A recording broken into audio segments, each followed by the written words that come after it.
Morning students, online classes में आपका स्वागत है। लास्ट क्लास में अपन कर रहे थे बहुलकों का वर्गीकरण।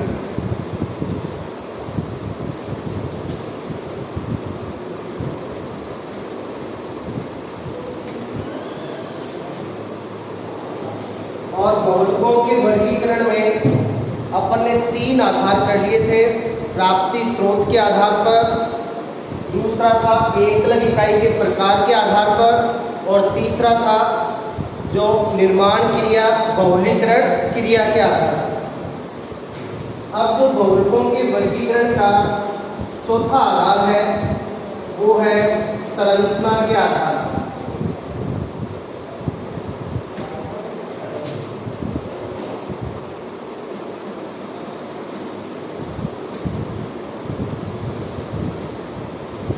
संरचना के आधार पर बहुलकों को 3 भागों में बांटा गया है।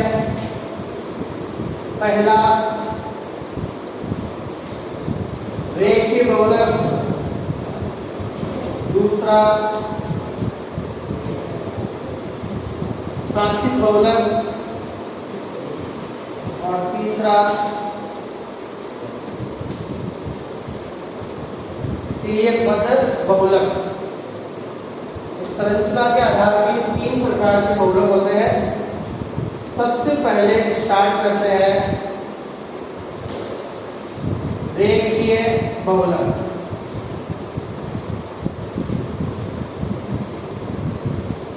अब यहाँ पे जो संरचना है वो देखी जाएगी बहुलक के निर्माण में काम आने वाली इकाइयों की। तो रेखीय बहुलक, जिसको हम इंग्लिश में कहेंगे लीनियर पॉलीमर। तो यहां पे जो इकाइयां हैं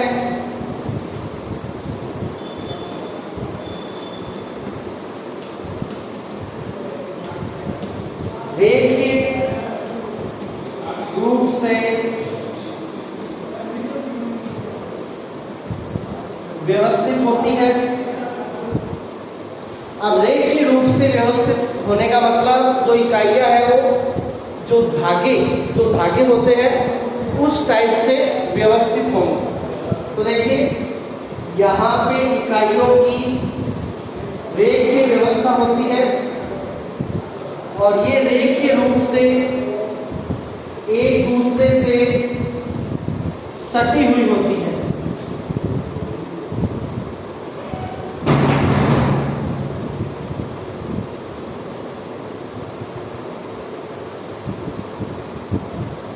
तो रेखीय बहुलक में इस प्रकार की रेखीय व्यवस्था है वो इकाइयों की पाई जाती है। अब यहाँ पे आप देख सकते हो इकाइयाँ एकदम पास पास है। तो इन बहुलकों में जो इकाइयाँ हैं वो रेखीय रूप से व्यवस्थित होती है और इकाइयाँ एकदम पास पास व्यवस्थित होती है। अब इकाइयाँ एकदम पास पास है, सटी हुई है। इकाइयाँ एकदम पास पास है, सटी हुई है। इसका मतलब इकाइयों के बीच आकर्षण बल क्या है? ज़्यादा है। यहाँ इकाइयाँ एकदम पास पास है, सटी हुई। इसका मतलब इकाइयों के बीच आकर्षण बल क्या है? मजबूत है, ज़्यादा है। तो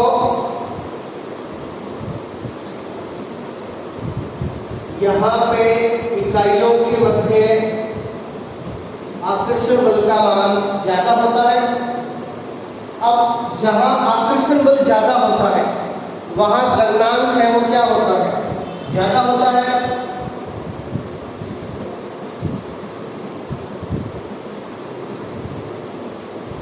तो इसलिए इन बहुलकों का गलनांक क्या होता है? ज्यादा होता है। और यहाँ पे इकाइयाँ एक दूसरे से सटी हुई होती है, इसलिए इनका घनत्व है वो भी क्या होता है? ज्यादा होता है। तो रेखीय बहुलक में अपन क्या बताएंगे कि इन बहुलकों में इकाइयाँ हैं वो रेखीय रूप से व्यवस्थित होती है और इकाइयाँ हैं वो एक दूसरे के पास पास आकर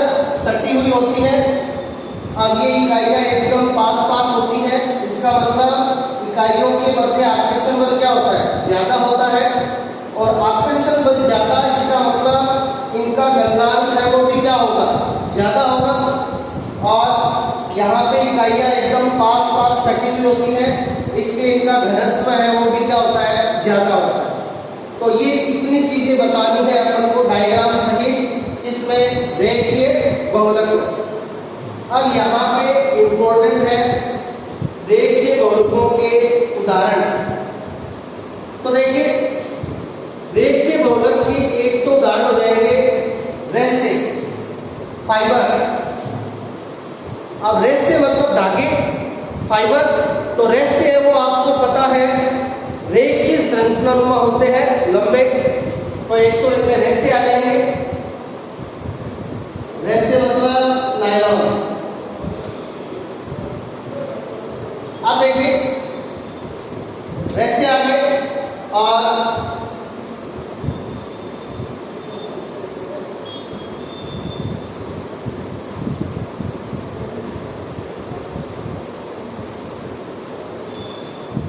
पॉलीथीन जो है वो दो प्रकार की होती है, एक तो निम्न घनत्व पॉलीथीन और एक उच्च घनत्व पॉलीथीन। अब यहाँ पे देखिए इन बहुलकों का घनत्व क्या आ रहा है, ज्यादा आ रहा है। तो इन बहुलकों का घनत्व उच्च होता है, तो इसके अंदर उच्च घनत्व पॉलीथीन को शामिल किया जाए। अब देखिए उच्च घनत्व पॉलीथीन को इंग्लिश में कहते हैं हाई, उच्च मतलब हाई घनत्व, डेंसिटी पॉली एथीन। तो हाई डेंसिटी पॉली एथीन, तो इसको अपन शॉर्ट में क्या कह सकते हैं, HDPE। उच्च घनत्व पॉलीथीन को शॉर्ट में अपन कह सकते हैं HDPE, हाई डेंसिटी पॉलीएथीन। और एक इसका एग्जांपल होता है स्टार्च का रेखीय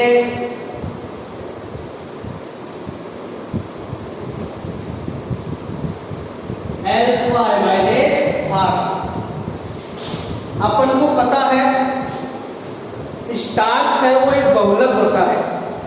प्राप्ति स्रोत के आधार पर अपन ने बताए थे प्राकृतिक बहुलक, और प्राकृतिक बहुलक में अपन ने बताया था स्टार्च।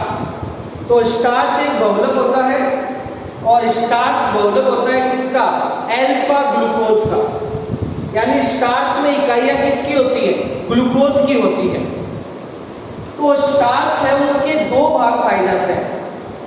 एक तो स्टार्च का रेखीय भाग होता है जिसको अल्फा एमाइलेज भाग कहते हैं, और दूसरा शाखित भाग होता है जिसे एमाइलोपेक्टिन भाग कहा जाता है।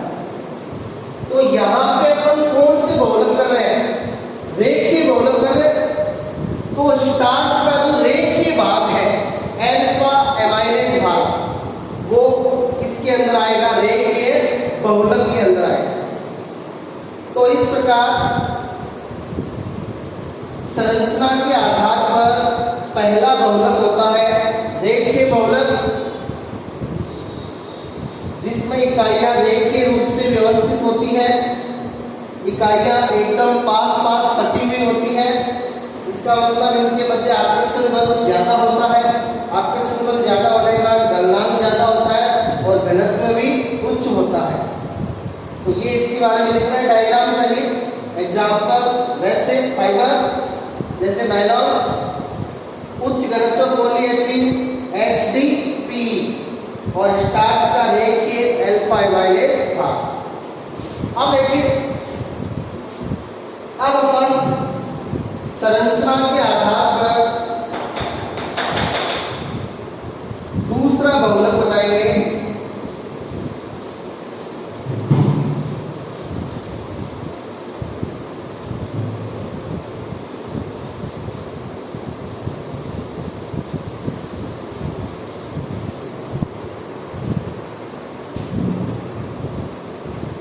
संरचना के आधार पर दूसरा बहुलक होता है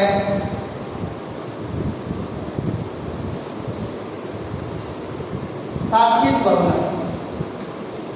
संरचना के आधार पर दूसरा बहुलक कौन सा होता है? साक्षिक बहुलक होता है। अब देखिए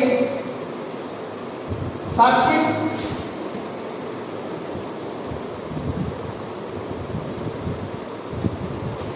शाखा मतलब ब्रांच पॉलीमर। तो नाम से क्लियर है, इन बहुलकों में इकाइयों से शाखाएं निकली होती हैं।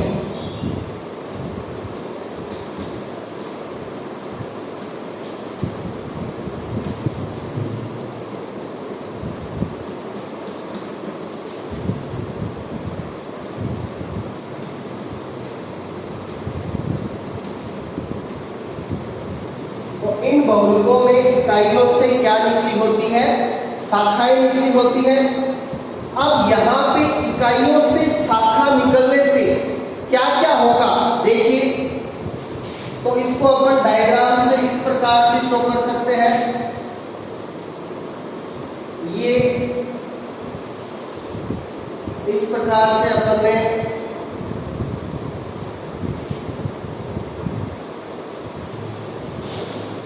इकाइयों से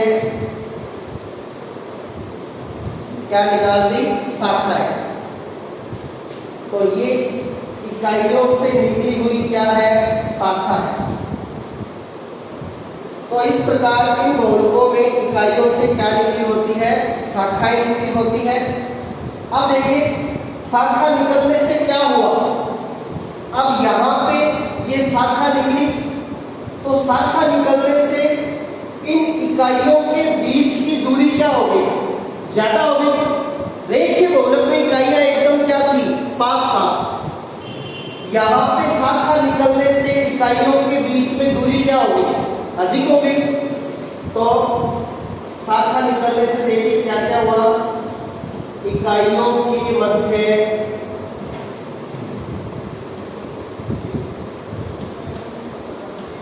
अधिक दूरी पाई जाती है। अब इकाइयां दूर दूर होंगी तो आकर्षण बल क्या होगा? कम। इकाइयां दूर दूर हो गई तो इकाइयों के मध्य आकर्षण बल क्या हो गया? कम हो गया। अब आकर्षण बल कम हो गया तो गलनांक व घनत्व दोनों क्या होंगे? निम्न होंगे।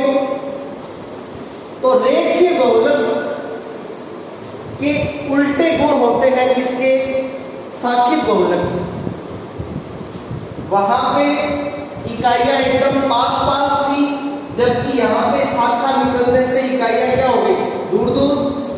उसमें आकर्षण बल अधिक था, इसमें इकाइयों के बीच आकर्षण बल कम, क्योंकि इकाइयां दूर दूर हो गई। वहां गलनांक और घनत्व क्या थे? उच्च। यहाँ गलनांक और घनत्व क्या होते हैं? निम्न होते हैं।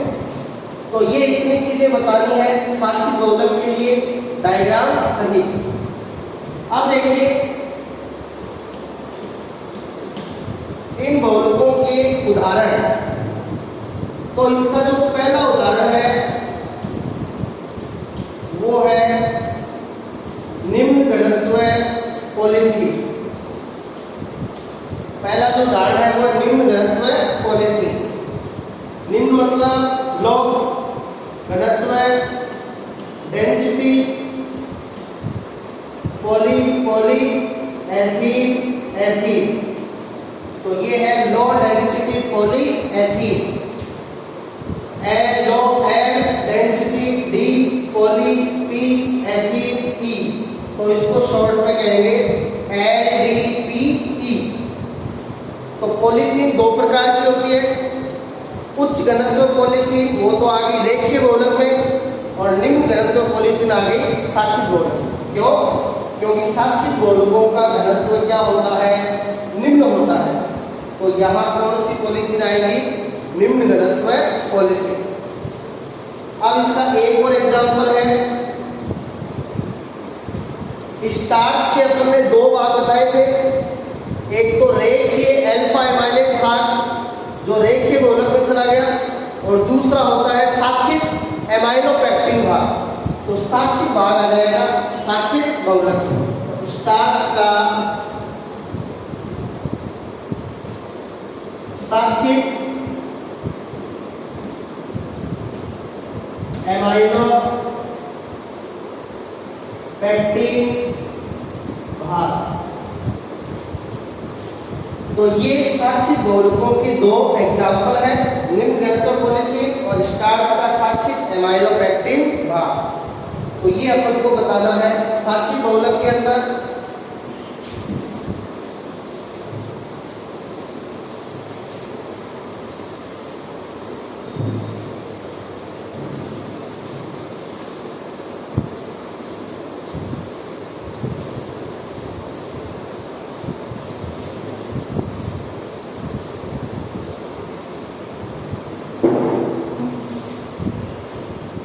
अब देखिए संरचना के आधार पर जो तीसरे प्रकार का बहुलक है,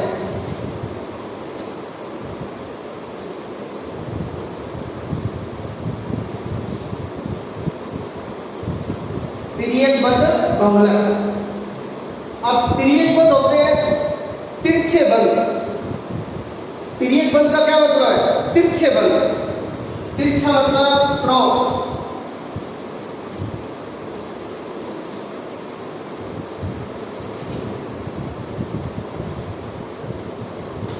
तो तिर्यकबद्ध बहुलक को इंग्लिश में कहेंगे क्रॉस लिंक पॉलीमर। तो यहाँ पे इकाइयों के बीच पाए जाएंगे तिरछे बंध, क्रॉस लिंक। तो इन बहुलकों में क्या होता है? इकाइयों के मध्य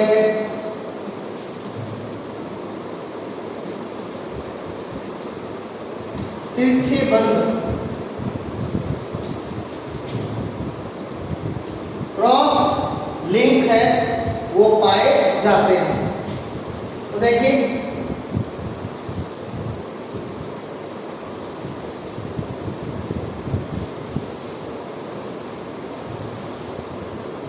ये इकाइयां हो गई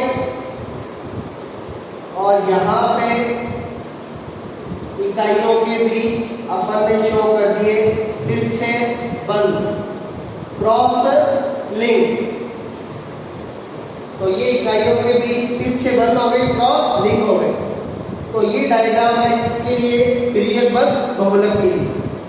अब देखिए इकाइयों के बीच में तिरछे बंध बनने से क्या होगा? यहाँ इकाइयों के बीच क्रॉस लिंक या तिरछे बंध होने के कारण इन बहुलकों में प्रत्यास्थता है वो अधिक होती है। इन बहुलकों में किसका मान अधिक होता है? प्रत्यास्थता का मान है वो बहुत अधिक होता है। प्रत्यास्थता, इलास्टिसिटी। प्रत्यास्थता मतलब इलास्टिसिटी।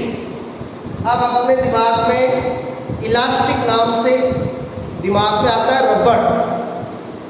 अपन कहते हैं रबर इलास्टिक होता है। तो देखिए रबर में जो इलास्टिसिटी का गुण है उससे क्या मतलब है?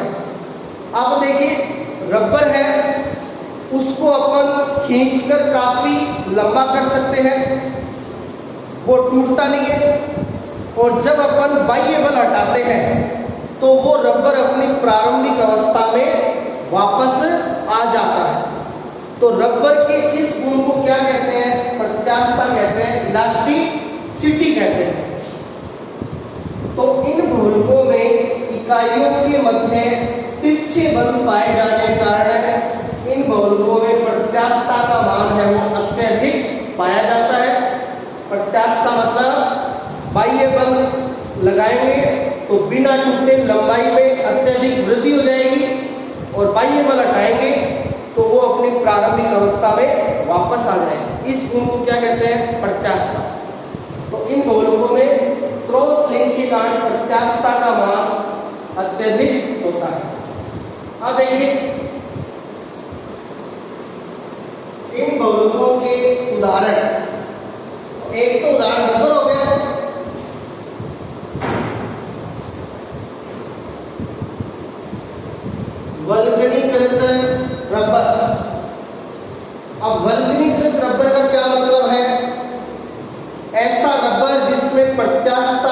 बहुत अधिक हो। देखिए, सामान्य रबर है उसमें प्रत्यास्थता कम होती है, लेकिन जब उस रबर को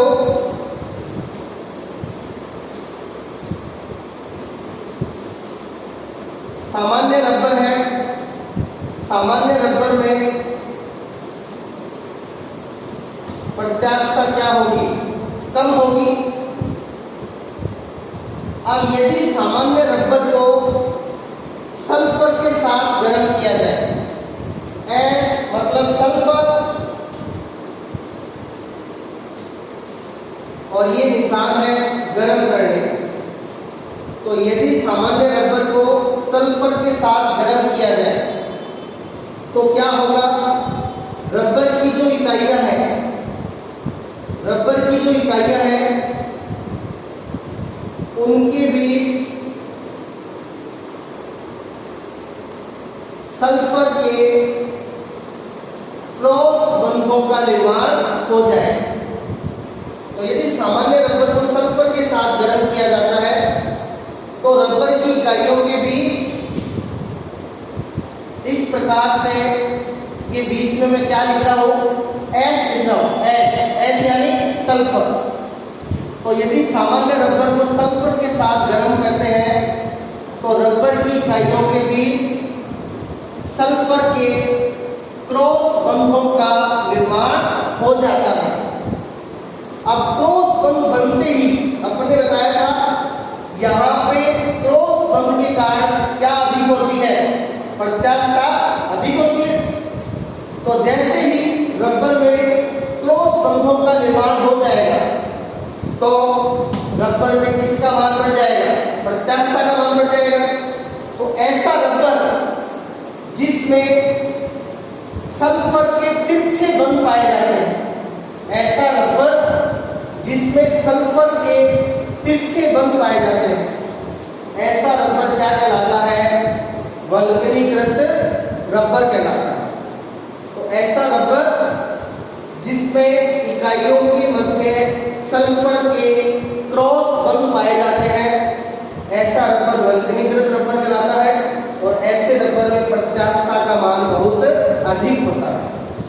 तो तिर्यकबद्ध बहुलक का पहला उदाहरण हो गया वल्कनीकृत रबर। एक इसका उदाहरण होता है बेकेलाइट। बेकेलाइट भी किस प्रकार का बहुलक है, तिर्यकबद्ध बहुलक है। इसकी संरचना आगे आ जाएगी। एक इसका उदाहरण है मेलामाइन।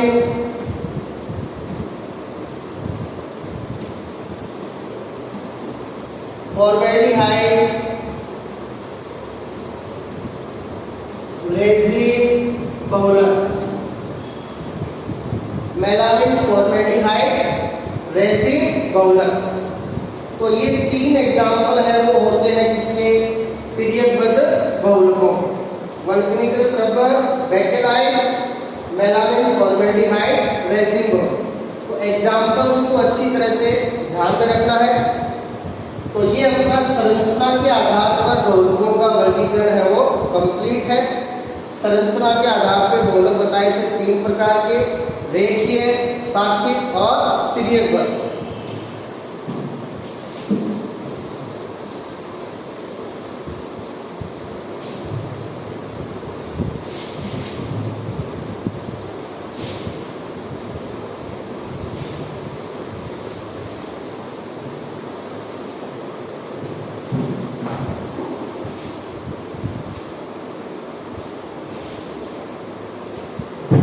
तो अपन ने बहुलकों का वर्गीकरण है वो चार आधार पे कर लिया है। अब देखिए,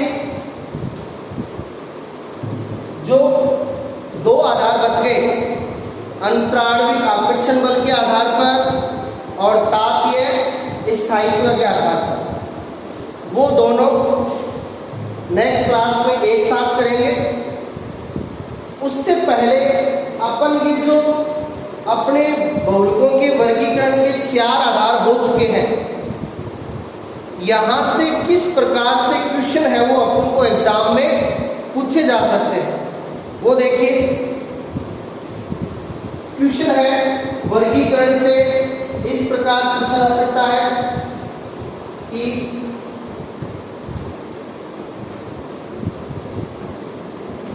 नायलॉन 66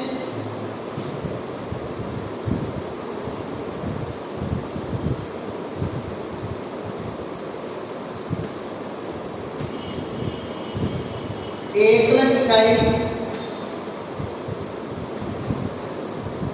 के प्रकार के आधार पर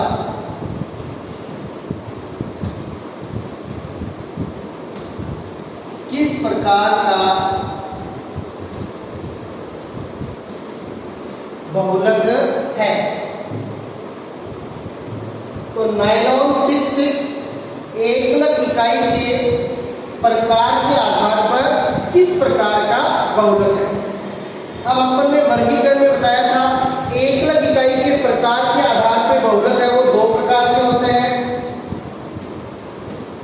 एक पहला समबहुलक और दूसरा विषम या सहबहुलक। अब समबहुलक में सारी एकलक इकाई एक ही प्रकार की होती है, समान होती है, जबकि विषम या सहबहुलक में एकलक इकाइयां हैं वो एक से अधिक प्रकार की होती है। तो अपन को पता है, अपन ने बताया था नायलॉन 66 में इकाइयां दो प्रकार की होती है। एक तो होती है हेक्सामेथिलीन डाइएमीन और एक होती है एडिपिक अम्ल। तो नायलॉन 66 की एक तो एकलक इकाई होती है हेक्सा मेथिलीन डाइएमीन और दूसरी होती है एडिपिक अम्ल। तो नायलॉन 66 में एकलक इकाई दो प्रकार की होती है, यानी सभी एकलक इकाई समान एक समान नहीं होती, इसलिए नायलॉन 66 है वो एकलक इकाई के आधार पे कैसा बहुलक हुआ, विषम या सहबहुलक। और इसकी दोनों इकाइयों में कार्बन कितने कितने होते हैं, 6। इस इकाई में भी 6 कार्बन होते हैं, इस इकाई में भी 6 कार्बन होते हैं, इसलिए इसके आगे लगा होता है 6। तो इसमें दो इकाइयां होती हैं और दोनों में 6 कार्बन होते हैं। तो यहाँ पे इकाइयां दो प्रकार की है, इसलिए ये एकलक इकाई के आधार पे कैसा बहुलक हुआ, विषम या सहबहुलक। अब देखिए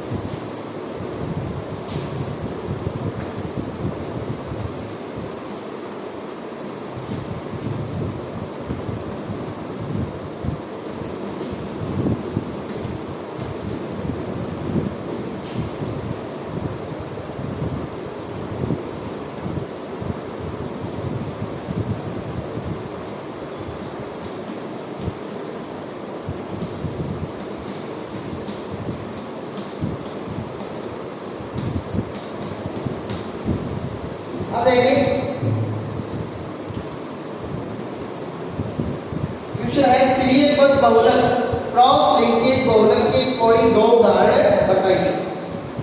तो अभी अपन ने बताया था कि जो त्रियक बहुलक है वो संरचना के आधार पर बहुलक का एक प्रकार है। किसके आधार पे, संरचना के आधार। संरचना के आधार पे 3 प्रकार के बहुलक बताए थे, रेखीय, सात्विक और त्रियक। तो ये त्रियक बहुलक संरचना के आधार पर बहुलक का प्रकार होता है। इसके कोई 2 उदाहरण बनाने हैं। एक तो उदाहरण हो जाएगा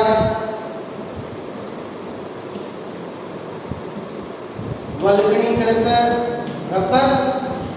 इन बहुलकों में क्या होता है, क्रॉस बॉन्ड पाए जाते हैं जिसके कारण इनमें प्रत्यास्थता का मान बहुत अधिक होता है। तो वल्कनीकृत रबर एक ऐसा रबर है जिसमें सल्फर के तिरछे बल पाए जाते हैं और इसमें अत्यधिक प्रत्यास्थता पाई जाती है। तो एक तो ये वल्कनीकृत रबर इसका उदाहरण हो गया और साथ में बेकेलाइट।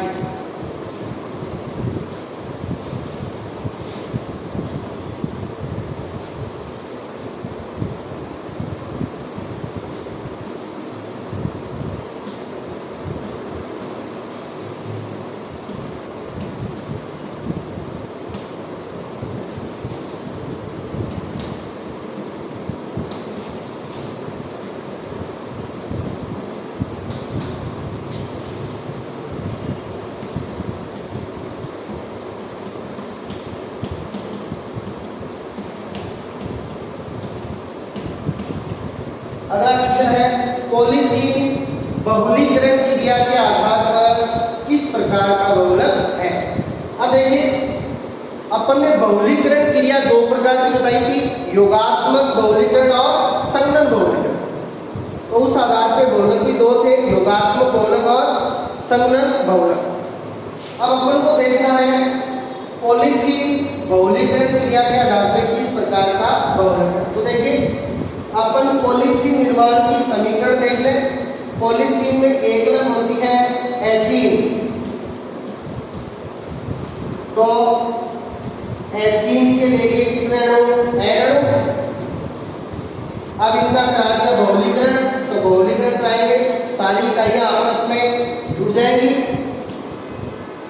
तो CH2 सिंगल बॉन्ड CH2N, तो ये एथीन का बहुलक बन गया पॉलीथीन।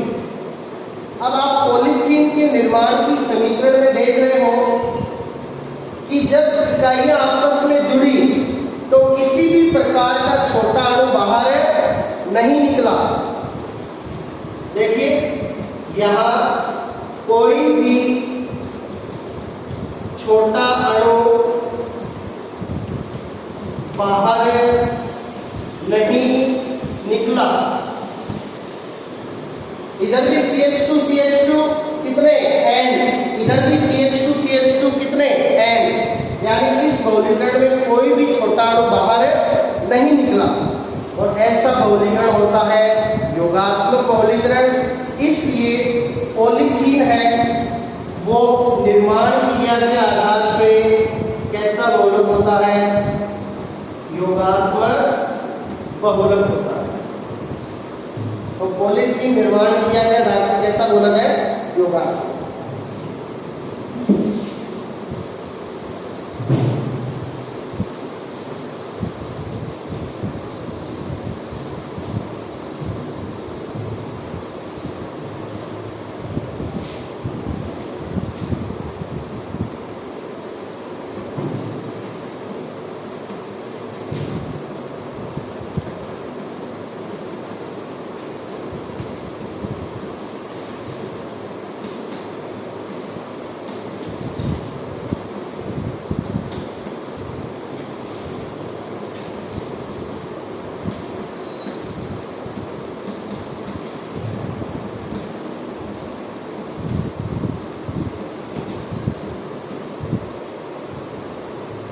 नायलॉन 6 बहुलीकरण क्रिया के आधार पर किस प्रकार का बहुलक है।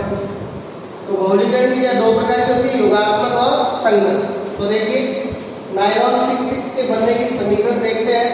नायलॉन 6 में कितनी इकाइयां होती है, दो। पहली हेक्सामेथिलीन मतलब 6 CH2, डाइअमीन मतलब 2 NH2। तो ये नायलॉन 6 की पहली इकाई है, हेक्सा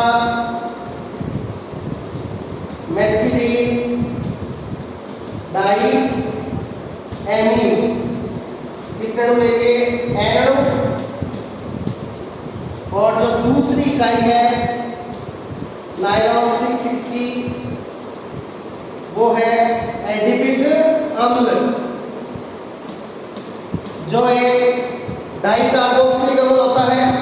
तो बीच में 4 CH2 और दोनों साइड में 2 कार्बोक्सिलिक अम्ल। तो तो ये नायलॉन 6,6 की दूसरी इकाई है एडिपिक अम्ल।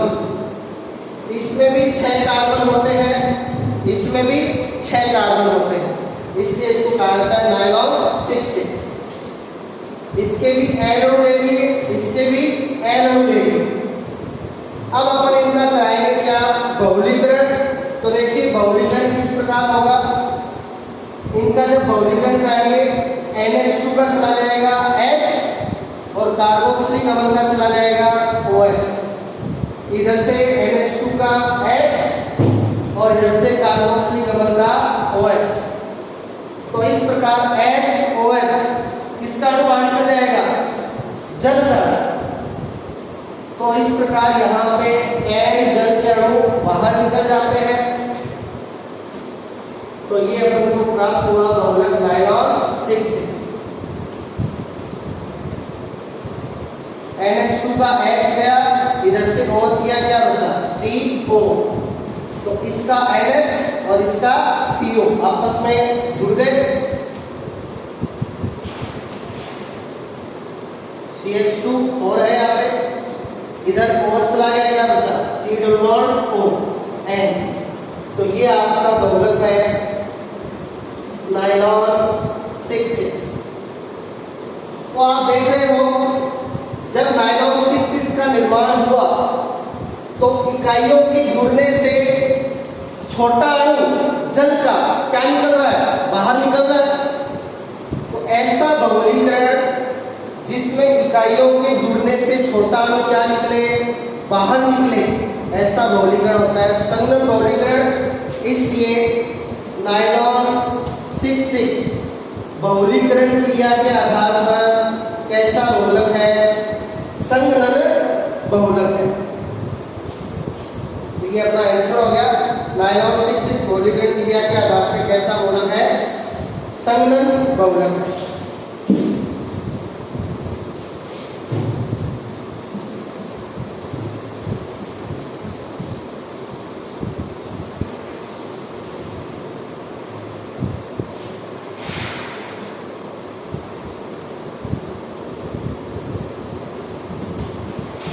अगला क्वेश्चन है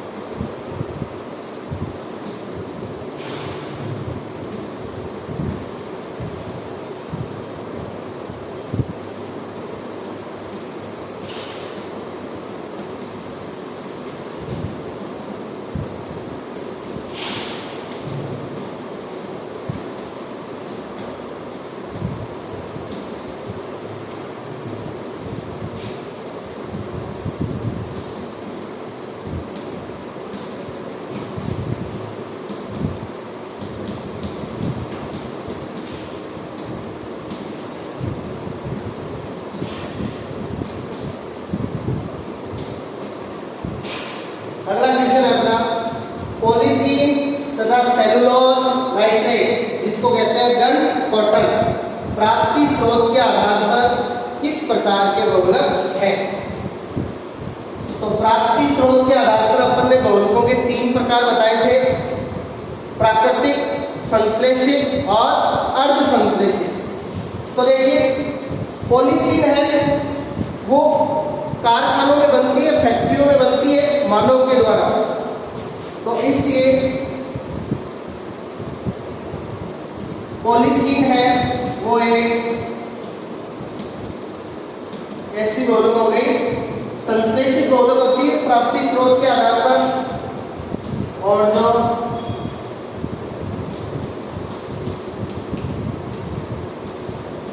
सेलुलोज नाइट्रेट है, अब इसमें सेलुलोज नाइट्रेट को देखिए, सेलुलोज अपन ने बताया था एक प्राकृतिक बहुलक होता है। सेलुलोज एक कैसा बहुलक होता है, प्राकृतिक, जिससे रुई बनती है। तो सेलुलोज है वो तो प्राकृतिक बहुलक है, लेकिन यहाँ सेलुलोज से लगा है क्या, नाइट्रेट। तो सेलुलोज नाइट्रेट में कुछ भाग है वो तो है प्राकृतिक और कुछ भाग है संश्लेषित, और प्राकृतिक और संश्लेषित का मिश्र होता है अर्ध संश्लेषित। तो सेलुलोज नाइट्रेट है वो प्राप्ति स्रोत के आधार पे कैसा बहुलक है? अर्ध संश्लेषित बहुलक है। तो इस टाइप से वर्गीकरण से अपन को क्वेश्चन है वो पूछे जा सकते हैं। अब देखिए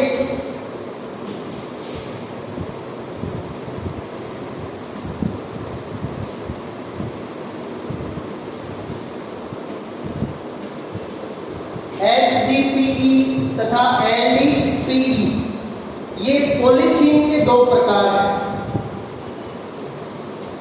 ये दो प्रकार हैं इसके पॉलीथीन के।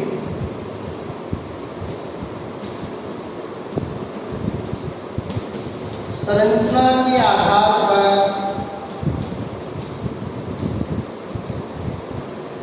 किस प्रकार की बहुलक होती है? तो अपना क्वेश्चन है HDPE high density polyethene, LDPE low density polyethene, ये संरचना के आधार पर किस प्रकार की बहुलक है? तो ये अपने आज ही किया अभी थोड़ी देर पहले।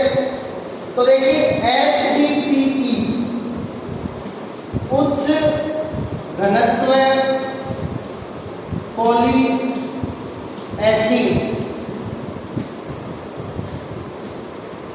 यानी इस पॉलीथीन का घनत्व क्या है? उच्च है। और संरचना के आधार पर किस बहुलक का घनत्व उच्च होता है? रेखीय बहुलक। संरचना के आधार पर तीन प्रकार के बहुलक बनाए थे, रेखीय, साखित और तिर्यक। तो रेखीय में क्या होता है? इकाइयां एकदम पास पास होती है, इसलिए आकर्षण बल ज्यादा होता है, इसलिए उनके गलनांक और घनत्व क्या होते हैं? उच्च होते हैं। इसलिए उच्च घनत्व पॉलीथीन है वो संरचना के आधार पर किसी बहुलक है? रेखीय बहुलक है। और दूसरा है निम्न घनत्व पॉलीएथीन, LDPE। अब निम्न घनत्व पॉलीएथीन LDPE है वो संरचना के आधार पर कैसी बहुलक होती है? साखित बहुलक होती है। क्योंकि अभी अपने बताया था साखित बहुलक में इकाइयों से क्या निकली होती है? शाखाएं। शाखा निकलने से इकाइयों के बीच में दूरी है वो ज्यादा हो जाती है, इसलिए आकर्षण बल कम होता है, इसलिए इनका गलनांक और घनत्व भी क्या होता है? कम होता है, निम्न होता है। इसलिए निम्न घनत्व पॉलीथीन है वो कैसी होती है? संरचना के आधार पर साखित बहुलक। तो इस प्रकार वर्गीकरण से अपन को क्वेश्चन है वो पूछे जा सकते हैं। हर तरीके से अपन को तैयार रहना है। और जो वर्गीकरण में दो आधार बच गए, अंतराणविक आकर्षण बल के आधार पर और तापीय स्थायित्व के आधार, वो अपन करेंगे अगली क्लास। Thank you.